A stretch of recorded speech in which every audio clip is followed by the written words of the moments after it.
Brahma, Guru Vishnu, Guru Devo Maheshwaraha, Gurureva Param Brahma, Tasmai Shri Gurave Namaha. Chinmayam Vyapyat Sarvam Trailokyam Sacharacharam Tatpadam Darshitam Yena Tasmai Shri Gurave Namaha.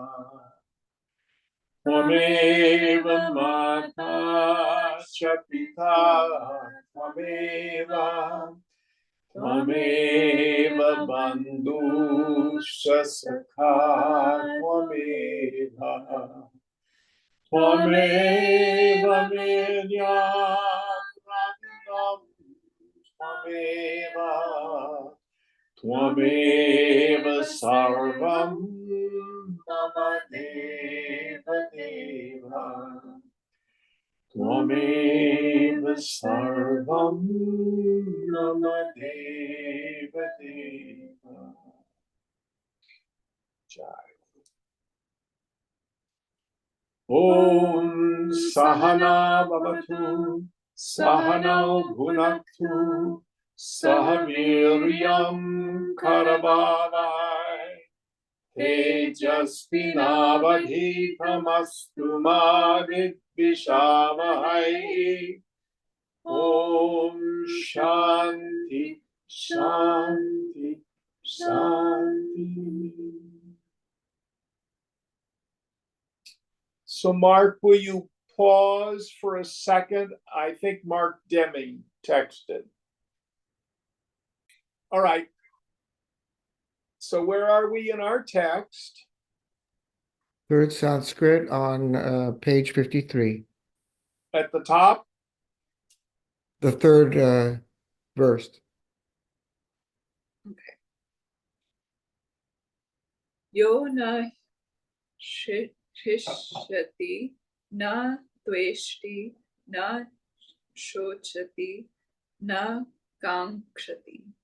Shubha shubha parityagi bhaktimanyah sa me priyaha.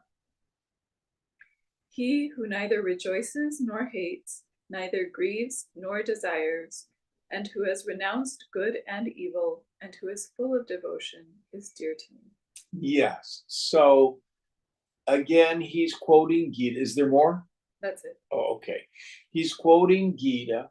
So this idea of what is the emotional content of the Jivan Mukti, the person of steady wisdom. Now, I'm fond of the image that is used in Yoga Vasishta.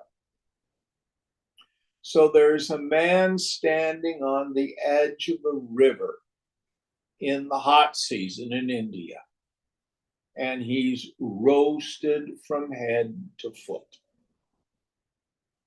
burnt by the sun. Then there's a woman who's in the river up to her chest, or maybe even her neck.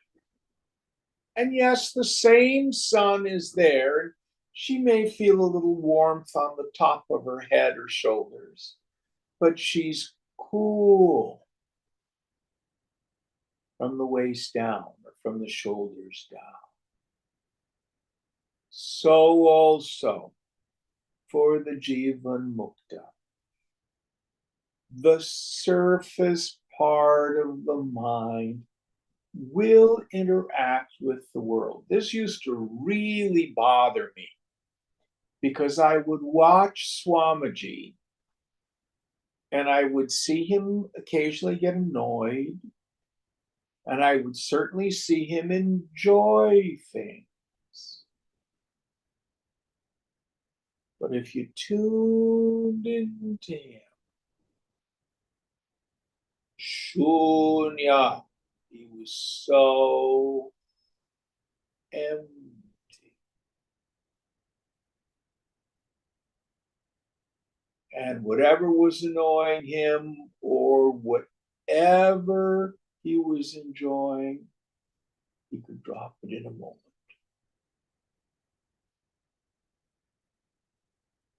There was no attachment.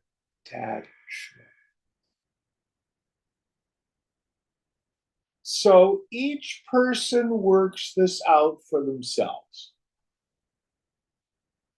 Please don't take what I've said and use it as a rationalization for our reactive mind. Gita says the yogi must attain to yoga arudha,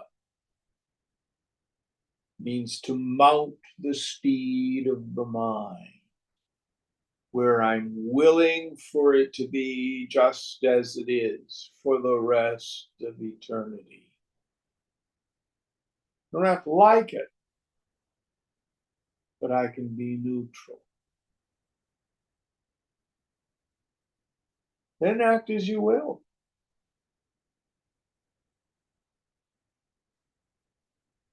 But for the person of steady wisdom, they neither grieve, crave, nor hate or resent the way ordinary people do.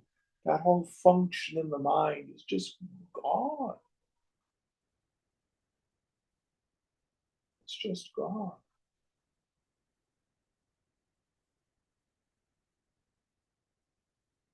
So this is what Vidyaranya is referring to. Now, there's a practice that is implied. You and I may not be there, but we practice. What do we practice? I actually was going through a Buddhist text with someone who happens to be a practicing Buddhist this week. And it's on the Eightfold Path. And this text was talking about the three defilements. And the word they use is klesha, kilesa in the Pali. And they are raga, dvesha, moha. Raga, my greed for things, I must have it this way. Dvesha, aversion, I'll never have it that way. Moha, delusion. What's my fundamental delusion? I'm a person and I think the world is serious business, inherently joy-giving and misery-producing. And the cause of it is avidya, is ignorance. I do not know who I am. I do not know that this world is Brahman. I believe my mind.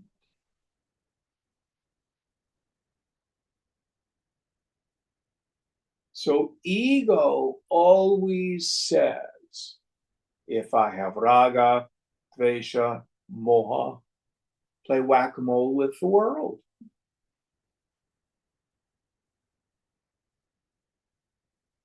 Yoga says, Viveka, vairagyacha. Discriminate between the real and the unreal. Brahma Satyam Jagan Nitya. Vairagya, that desire to give up attachment to all experiences gained through the senses and any idea of self. So let me give you, again, a tool. So I was talking with a student last night, happens to be a gay man. And he was attracted to this fellow who wasn't interested in him. And it stung so badly. Other people are attracted to him all the time. But this stung so badly. So he went to his psychotherapist. And what did the psychotherapist invite him to do is reframe the story. Well, don't take it personally. That person was probably attracted to different kinds of fellows, etc., etc., etc. That's an attempt to protect ego. Going from the ego state, I'm not attractive, I'm not lovable enough, wasn't he attracted to me too? It's all about him. I'm okay. Do you understand that? So as yogis, what do? Well, first of all, as Nisargadatta Maharaj says, worldly pleasure and worldly suffering are the same thing. Where's the problem? People think he's attractive, and people think he's desirable. He drinks it like a new wine. There's never enough of it. And he gets a lot of it. He's a very handsome young man. That's where the attachment is. If we get attached to the pleasure side of the balance, I promise you, you will suffer when the other side happens. Doesn't mean not to enjoy. But watch the mind. The person in ignorance has a pleasurable experience and thinks, oh, that was marvelous. That's where pleasure is. I want to do it again. The yogi says, that stopped my mind. Krishna, Krishna, Krishna. Own your ananda.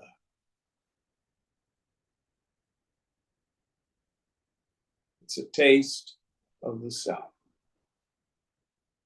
Anesthetically,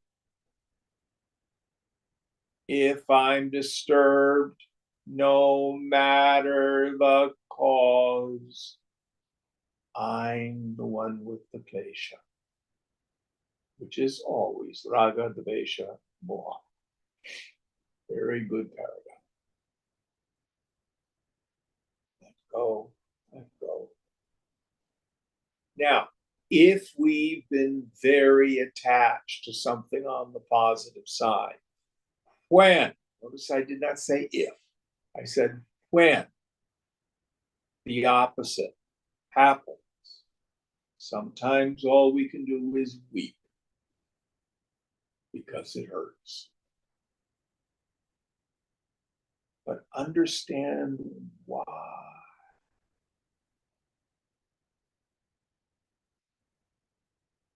90% of being able to be free from attachment is seeing what's going on. When the moha, the delusion, starts to lift because of our understanding of the mind, then renunciation becomes very easy, very natural.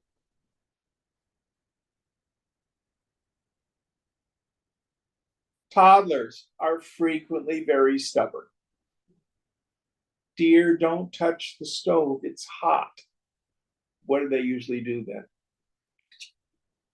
And then what happens? Then will they touch the stove again? It's our response to the suffering. The baby sees touching the stove is going to burn their hand. Then they stop. I begin to see that it's attachment, sangraha, spreha, longing, vancha, wanting, kama, craving. That's what hurts. Then I develop the desire to be free. Craving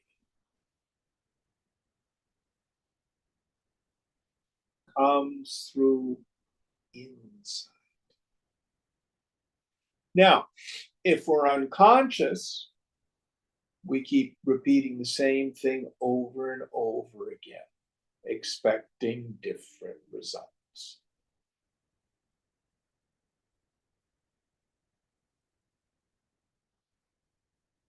Any thoughts on this before we go on?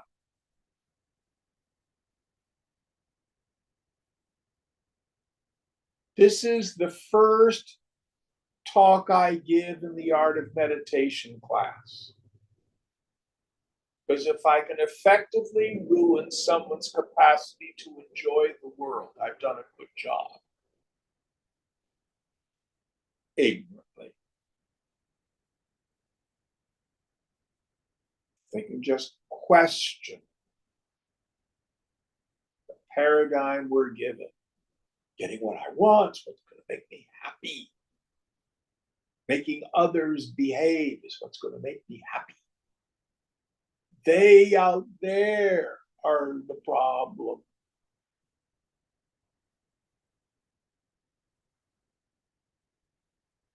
From that idea, all the delusions, the suffering. Next one. Sama shatro cha mitre cha tatha mana pamana yoga. Shetoshna sukha dukhaeshu samaha sangha vivarjita. Tulya nindastu tir moni santushto yena kenachit aniketaha sthiramatir bhaktiman me priyo naraha. He who is alike to friend and foe, also to good and evil repute, and who is alike in cold and heat, pleasure and pain, and who is free from attachment, to whom censure and praise are equal, who is silent, content with anything that comes, homeless, steady-minded, full of devotion. That man is dear to me.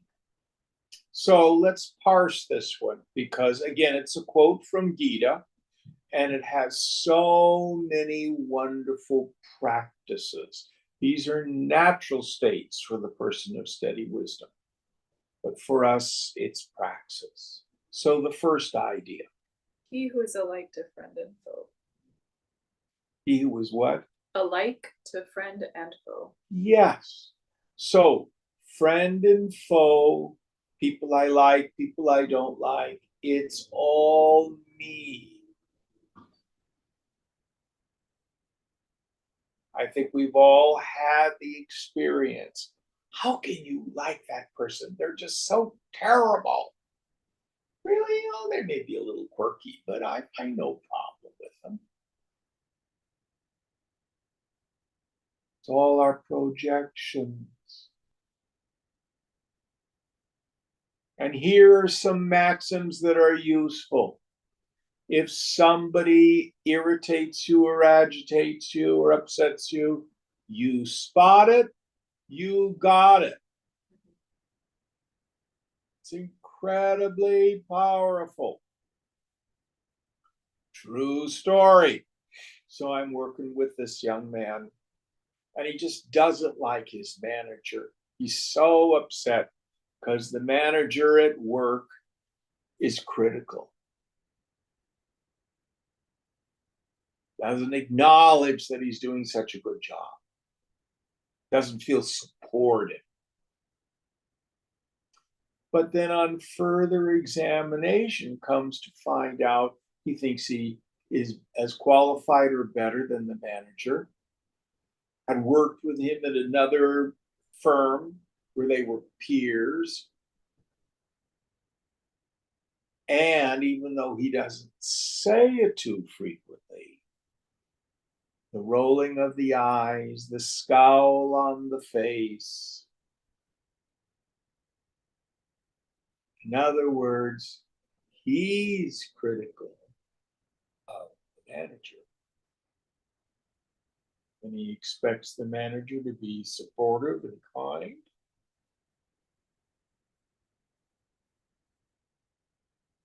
But he didn't see. So you put out, likely affects the energy coming back.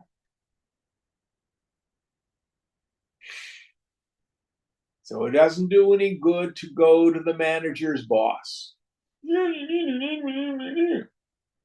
Work on not being critical. Be supportive. Be kind.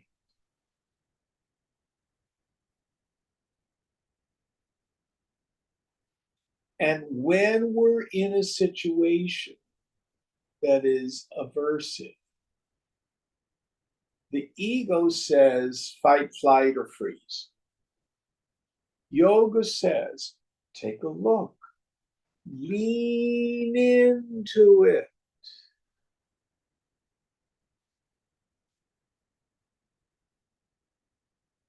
Oh, I just can't talk to so and so about such and such. Oh, look at that. That alone is reason enough to step forward, to not be tyrannized by our likes and dislikes.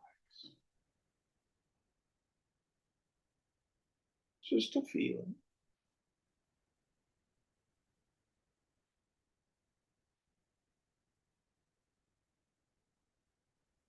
So we practice loving as God loves. I like to say God has no taste. God loves people that you and I would have nothing to do with. We must learn to love as God loves. Love doesn't mean a feeling. Love is largely an action. Love is a decision. Love is genuinely wishing the well-being of the other. That's love. Feelings will come and go. Next idea. He who is alike to good and evil repute. Yes. So this means not only in other people. Can we treat people who are maybe socially less than us? Or can we have compassion for those people who perhaps have made terrible mistakes in life? And the key here is, why do people do evil things? Most frequently, I'd say 99% of the time, it's because people are hurt or they're frightened. There are sociopaths, psychopaths. What's the term we use now in psychology? Oh, yeah. Sociopaths and psychopaths. Yeah. Who genuinely can't relate to other people. And most of us are okay.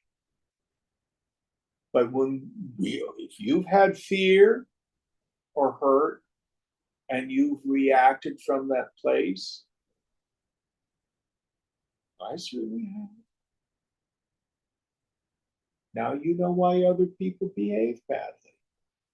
So we can begin to develop some empathy, some understanding. doesn't mean we condone their behavior, but we don't otherize them because of it. Next idea. Who is alike in cold and heat. So these are the three together: cold and heat, pleasure and suffering, and here was, then he later says, honor and dishonor, or Good success and failure. and censure and praise. Yeah, censure and praise. Yeah. So we're talking about the three levels of a human's equipment. Heat and cold means the dwandwas, the pairs of opposites that happen to the physical body. Pleasurable sensations and unpleasurable sensations.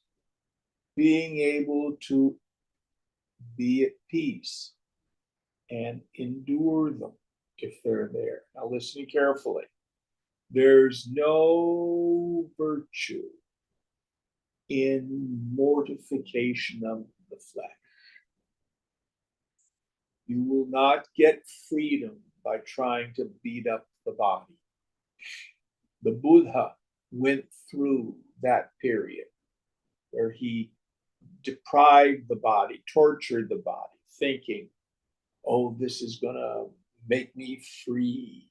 Doesn't work because you're not your body. You need a healthy body. You want to be able to forget the body.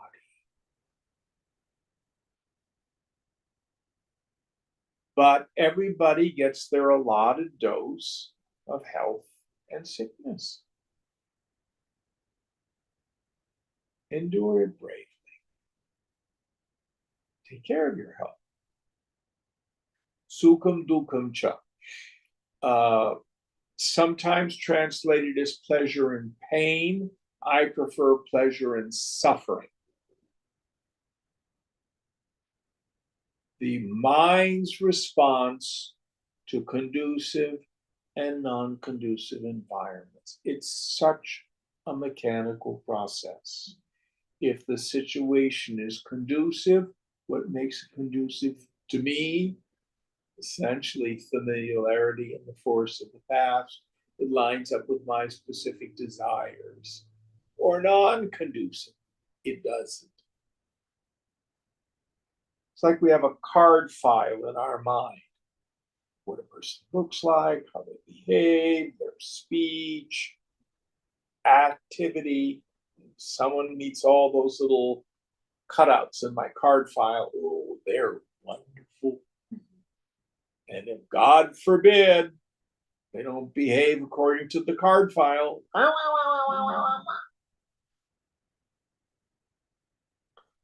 and it's repetitive and mechanical.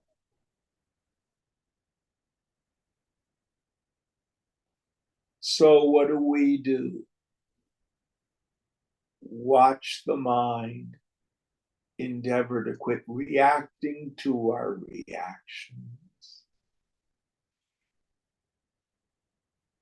See it for what it is.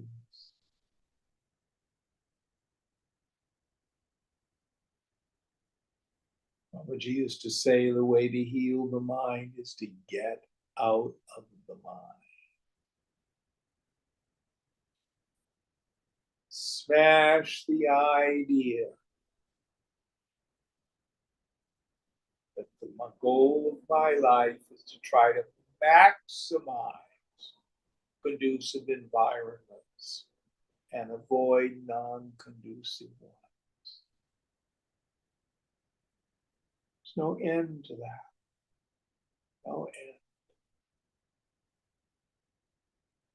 We learn to develop some acceptance, some contentment, some tolerance. It's deep understanding. It's all going to work out.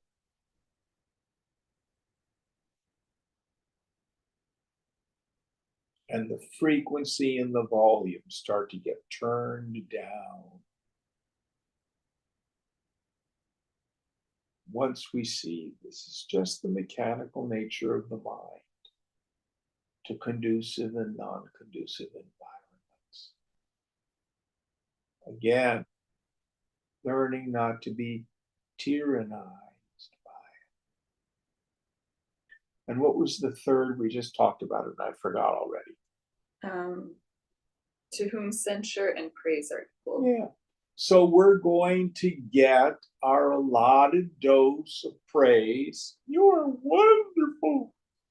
And censure. How could you do that? You're such a screw up. And if we get involved with that, those are the judgments of the intellect. Can also be what I term success and failure, or honor and dishonor, censure and praise. Am I okay? Am I not okay? Determined by what other people think.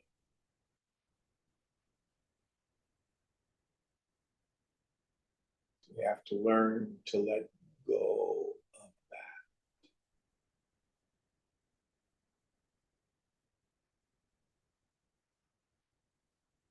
Now, especially those of us who may come from a South Asian culture or an Asian or East Asian culture, we have the cultural notion of saving face.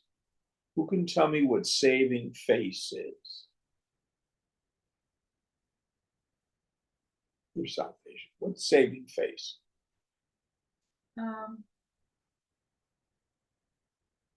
Basically, like avoiding embarrassment either for yourself or the other person. So saying and doing whatever is necessary to avoid embarrassment. Doing whatever is necessary to avoid embarrassment. Wonderful definition. I would steal it. That is doom for the yogi.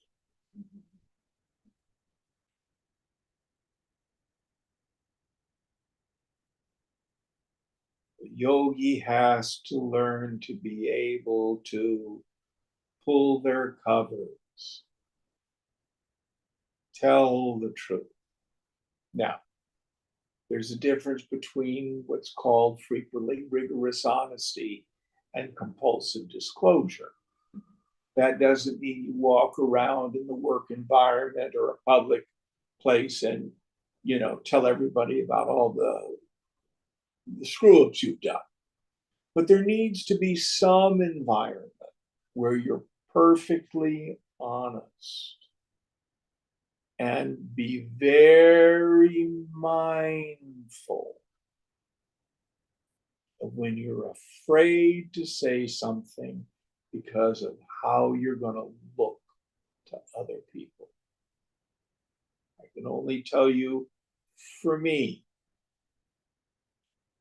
that klesha arises.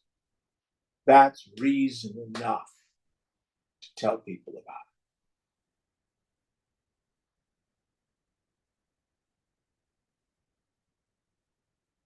Always.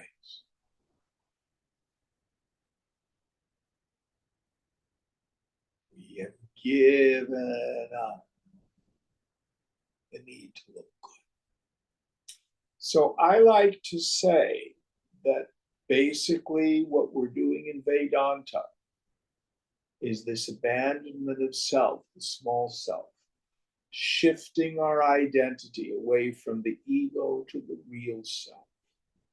And the first test of that, in many ways the most important, is giving up the need to protect or defend the ego.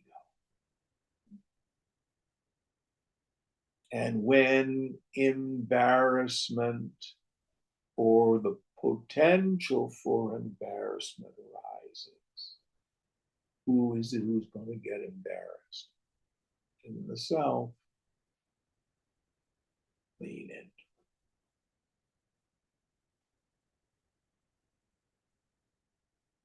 Any thoughts on this?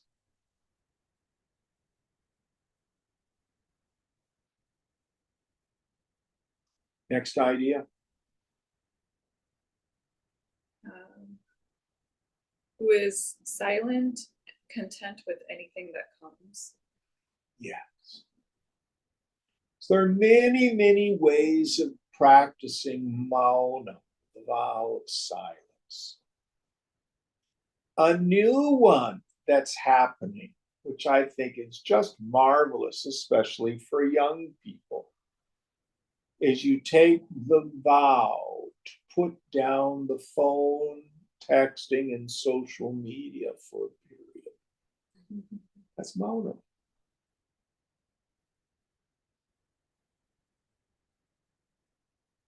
Others of us, it may mean, okay, on Fridays, I just keep silent. Don't answer the phone. I don't text. I don't engage in conversation. Now, we got to make sure we don't keep our vow of silence at the irritation of other people. You're riding on a sleigh, and upsetting everybody because you're not talking. But we can all work on giving up unnecessary speech. One of the most useful, giving up making suggestions, expressing opinions, or giving advice unless asked.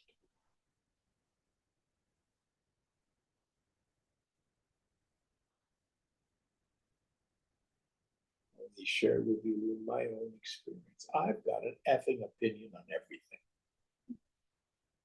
And of course, I'm a little smarter than most. That's just not true. It's the vanity of the ego.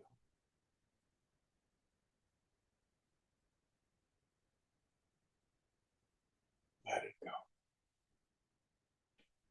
But it is always of value to spend time in silence because speech and mind are connected.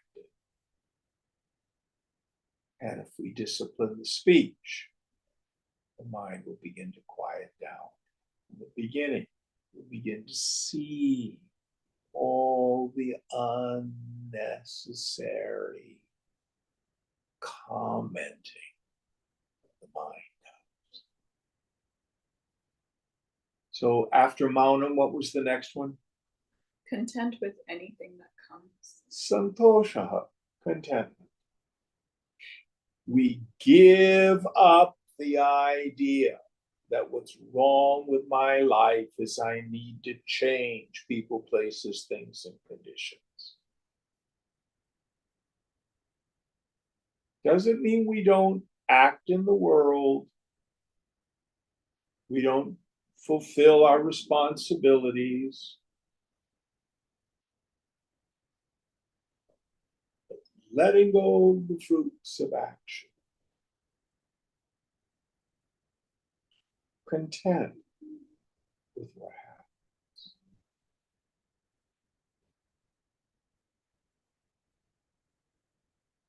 Next idea. Homeless. Homeless. Aniket Chaitanya. The consciousness of homelessness doesn't mean be a street person. It means I'm comfortable wherever I am.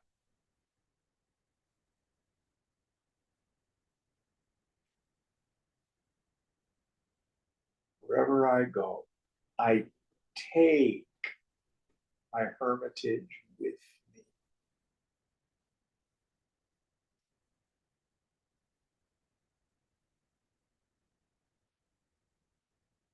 Oh, Oakland is so terrible. There's so much crime and violence. Blah, blah, blah, blah, blah, blah. I want to go move to Mount Shasta.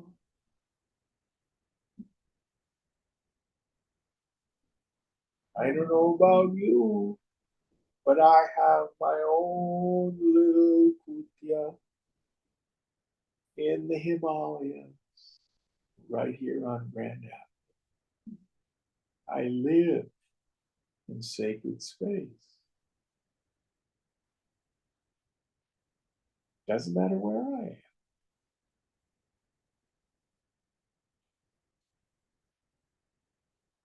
In the Hebrew scripture, when Moses is facing the burning bush on Mount Sinai, talking to God, God says, take off your shoes, because the place whereon you stand is holy ground. One interpretation is because he's in presence of God in the burning bush.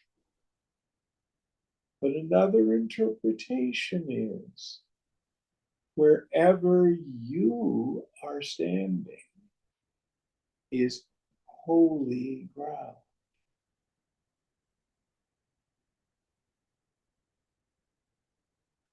Be it at the temple,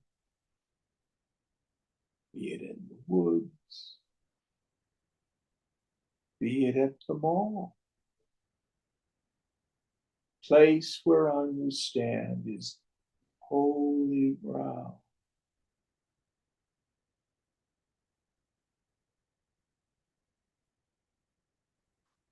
Treat it as such. Then the yogi endeavors to be comfortable wherever she is. Is that all of it, or is there more? Steady-minded. Yeah. How do you get a steady mind? Don't worry about the world.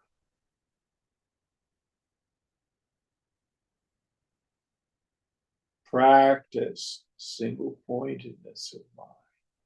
Stay out of the dead past, the unborn future. Put your mind where your hands are working.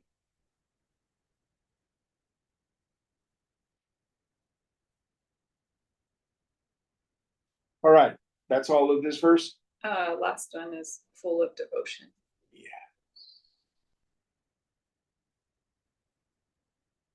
This echoes what Krishna says in the Karma Yoga section of Gita. Make everything yajna. Everything is a sacrifice. You're not working for this company or that company, you're working for God. You're not married to this fellow or that woman, you're married to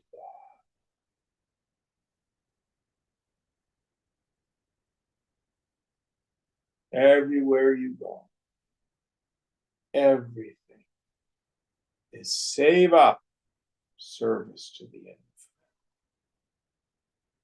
All right, next verse.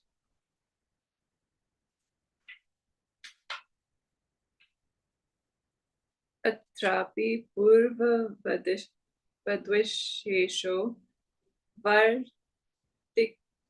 vartika kare darshitaha utpannatma prabodhasya hridveshtattvadayo gunaha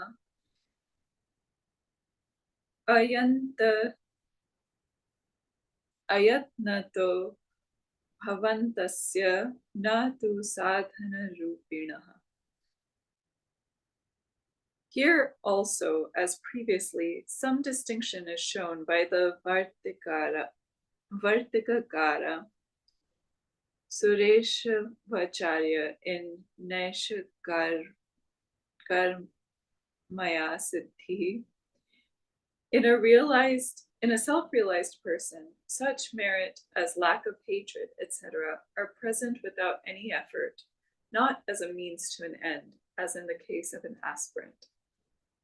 So I do not know this text that he's quoting, but as I had said at the beginning, for the Jivan Mukta, these are natural, effortless conditions.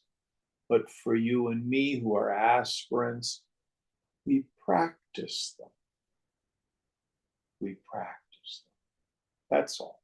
Next verse.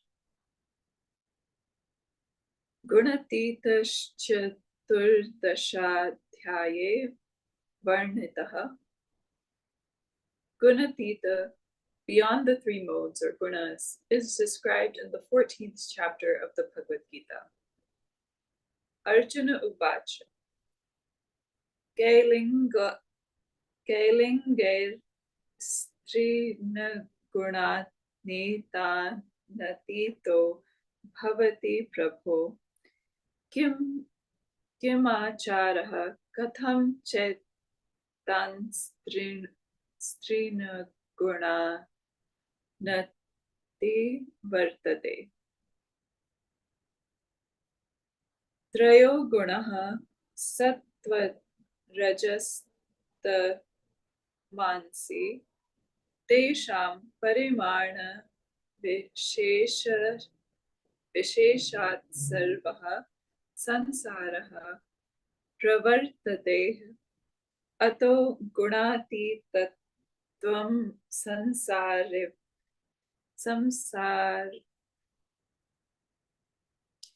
Samsaritvam Jivan Muktattvamiti Yavat Lingani Pareshameta Diya Gunati Tattvabodhakani Acharanam Tadiyam Manaha Sanchara Prakaraha Katham iti sadhana prakara prashnaha. Arjuna said, by what marks is he, O Lord, who has risen above these three modes, known? What is his way of life, and how does he get beyond these three modes? The three modes, guna, constituents are sattva, lightness or goodness, rajas, movement, passion, and tamas, heaviness or dullness. All mental and material phenomena are the outcome of the evolution of them. Hence, the state of beyond the three modes is being not of the world, i.e., the state of liberation in life. Marks, lingani, indicate to others about the state of beyond the modes of someone. Acharaha, conduct, way of life, the manner in which his mind will react under given conditions. How, katham, means asking about the ways that will lead to the gunatita state. So these three gunas, we've talked about them many times, tamas, rajas, and sattva. In Gita, Krishna says, be you beyond the gunas, vigunaihi, and ever remain in the sattvic state. It sounds like a contradiction in terms. So every mind moves through the gunas, including the mind of the jnani. But it's not just a circle, it's a spiral. As the mind gets more and more fundamentally sattvic, it rises. So I like to use the example of pizza. This evening, I'm hungry, I want pizza. Rajas. Call pizza place, wait 45 minutes. Rajas. Pizza arrives, open up the box. Ooh, too hot. Wait, get my piece of pizza. You never use knife and fork, you always fold it. Pizza. Sattva. Then what happens? Wouldn't ice cream be good? Rajas. All over again. That's the cycle of the mind as we move through the world. Times when you're quiet in meditation, very clear, You see the self as your essential nature. The world is like a dream. Doctor. But then you may get engaged with the world. Douglas, and you forget. Thomas covers the mind. The next thing you know, you're angry, disappointed, etc. Thomas drops away and you're clear again. So we see for most people this movement of the mind. So the advice of Gita is stand back and watch the play of the mind move through the gunas.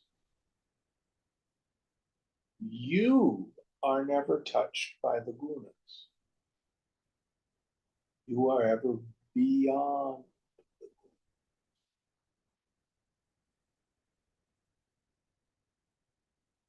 Now, there's all sorts of nonsense that people think about the man or woman of realization.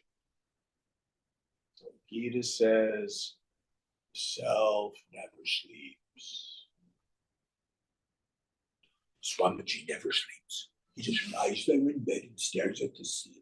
Nonsense. Now, he only slept 4 hours a night and then took a nap in the afternoon, but he slept. When he would fly across the country, 30 hours on a plane, he remarked to another person who was flying with him, oh, not much divinity. He would get wiped out like anybody else.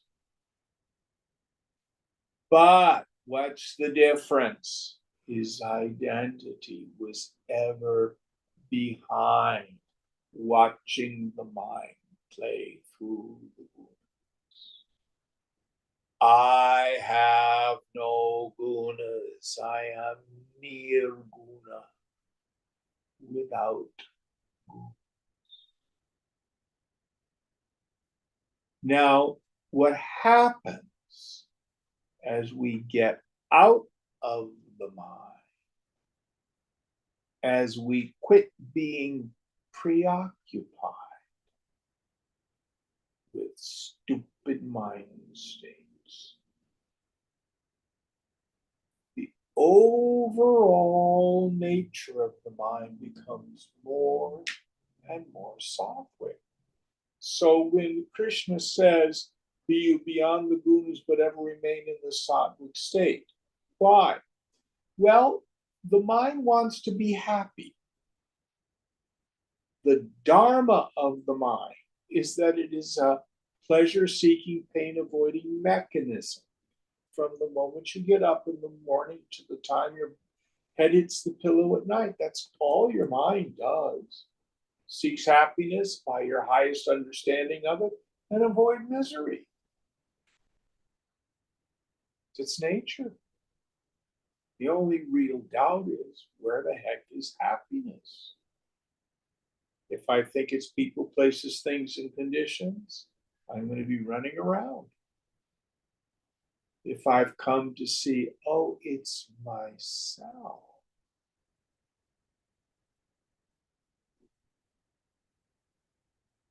then I'm not fooled by it.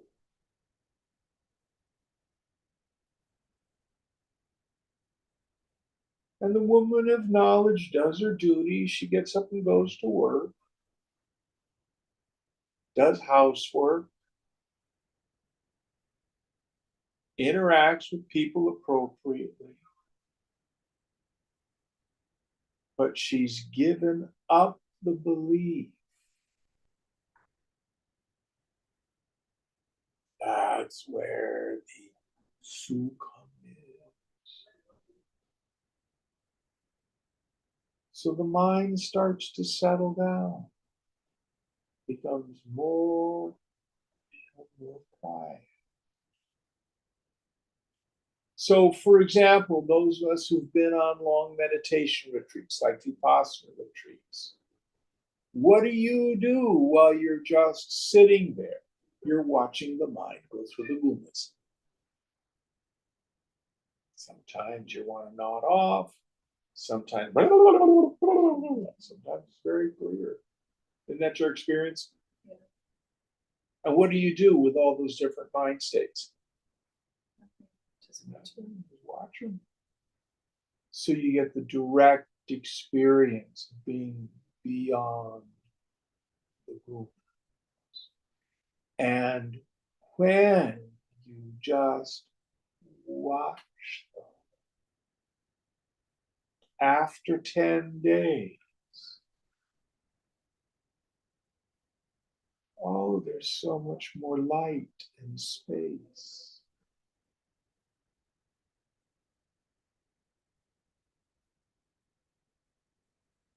So much more clarity.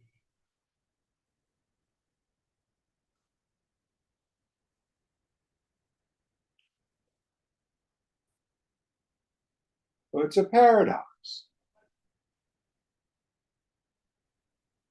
So we want to be able to diagnose the mind. One of the great mistakes yogis make, especially beginners, they think they can move the mind directly from tamas to sattva. Can't do it. You usually have to move the mind from tamas into rajas, then from rajas into sattva. If you're depressed, shut down, don't want to do anything, probably meditation will, first of all, be very difficult and won't be very efficacious. Probably try some retail therapy. Go be with some friends. Do some seva, some service.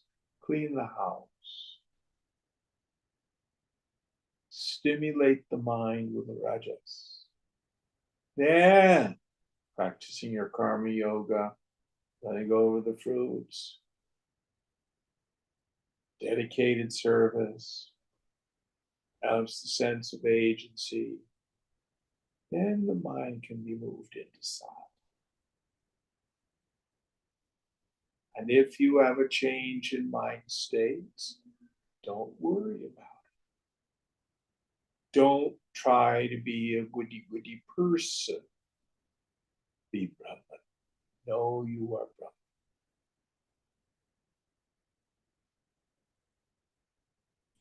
Ever beyond the guna. You understand that happiness is the sattvic state. That's what the mind wants. Any thoughts on this?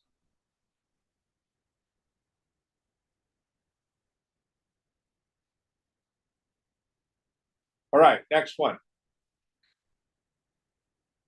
Shri Bhagwan Vacha Prakasham cha pravrittim cha mohameva cha pandava na dveshti sampravrattani na nivrittani kankshati udasina vadasino gunoryo na vichalyate gunavartanta ityeva yo vadishtati nangate samadukha sukha swastha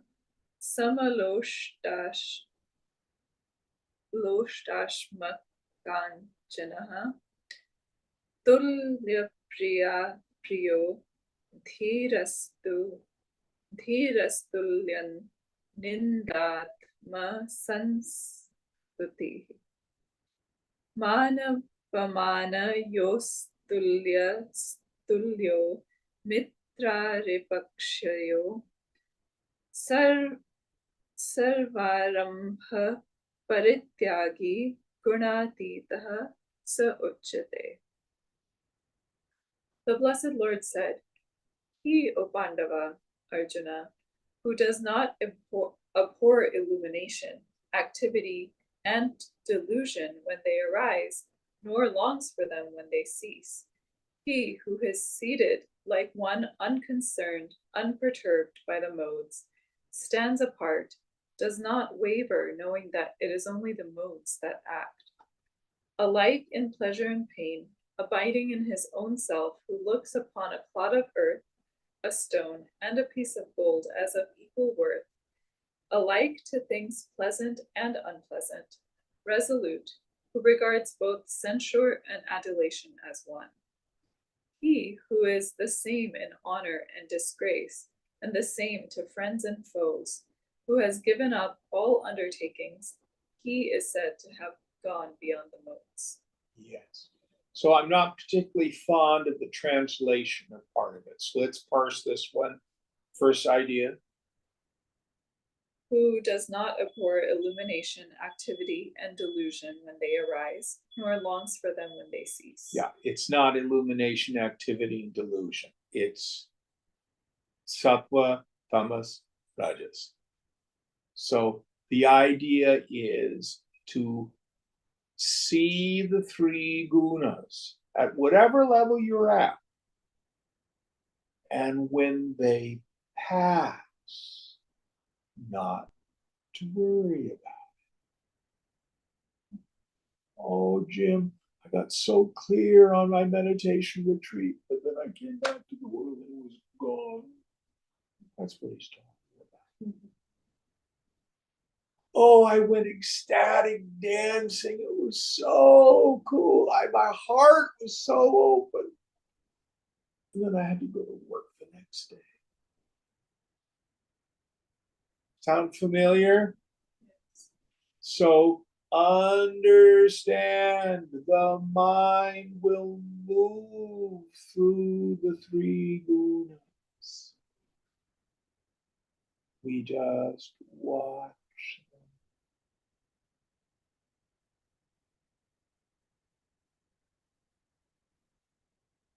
Be beyond the guna.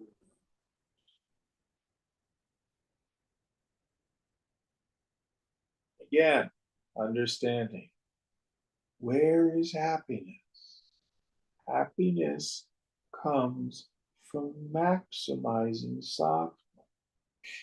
How do I maximize sattva? Let go, let go. Viveka, Viveka. Next idea. He who is seated like one unconcerned, unperturbed by the modes, stands apart, does not waver, knowing that it is only the modes that act. Yes. So again, be beyond the gunas, be like the center of the cyclone. The world whirls around. Watch. Take on what we call Sakshi Bhava, the attitude of the witness to the world. Let it be. Don't personalize the world.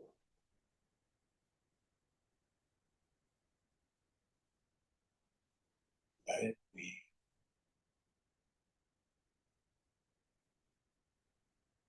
Be like the mountain. The weather changes, the hikers go up and down. The mountain just is sthita. Next idea.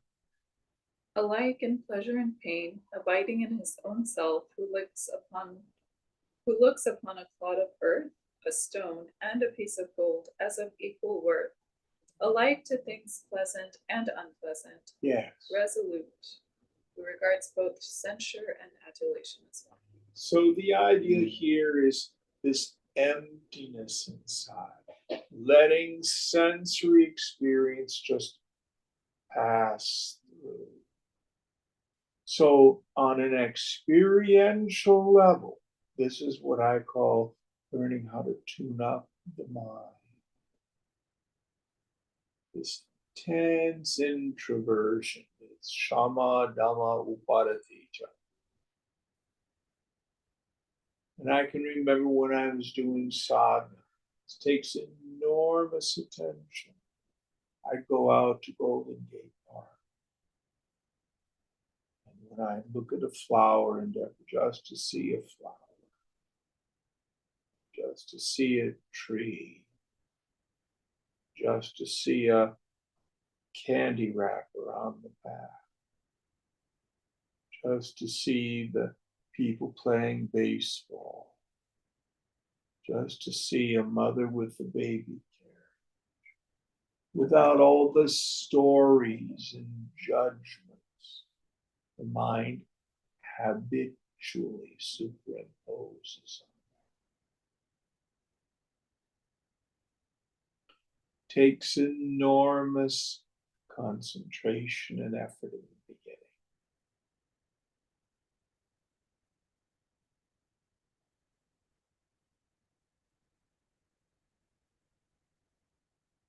And again, as Shankara says, the key is to have a mind like a wicker basket with water pouring into it. Modern day example would be a colander. So when you're like washing some vegetables, pour the water in, it just pours right out. So whatever people say, whatever sensory experience comes through, just let it pass through. Don't grab onto things. Be empty.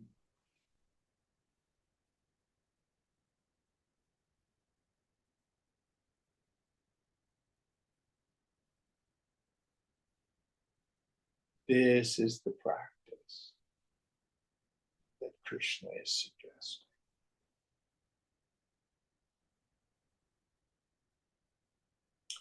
All right, we'll end here. What verse are we on for next week? We're on the top of page 56. All right.